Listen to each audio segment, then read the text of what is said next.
શું આપ જાણો છો ગુજરાતના જિલ્લાઓના નામ કેવી રીતે પડ્યા?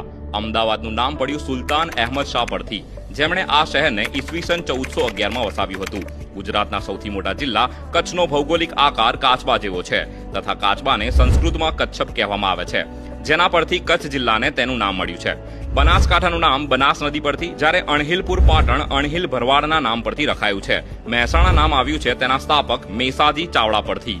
સાબરકાંઠા સાબર નદી પરથી, અરવલ્લી પહાડીઓ પર અરવલ્લી, ગાંધીનગર મહાત્મા ગાંધીના નામ પરથી, મહીસાગર મહી નદીના નામ પરથી આવ્યું છે. દાહોદ નામ દધીચી રૂચિ પર પડ્યું છે, જેમનો આશ્રમ દૂધમતી નદીના કિનારે હતો. પાંચમહાલ, ગોધરા, દાહોદ, હાલોલ, કાલોલ અને ઝાલોદ પરથી પંચમહાલ જિલ્લાનું નામ રાખવામાં આવેલ છે.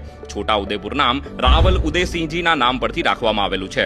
નર્મદાનું નામ નર્મદા નદી પરથી રખાયું છે. વિશ્વામિત્રી નદીના કિનારે ઘણા વડના વૃક્ષો છે. આથી સંસ્કૃતમાં વટસ્ય ઉદરે પરથી વડોદરા નામ પડ્યું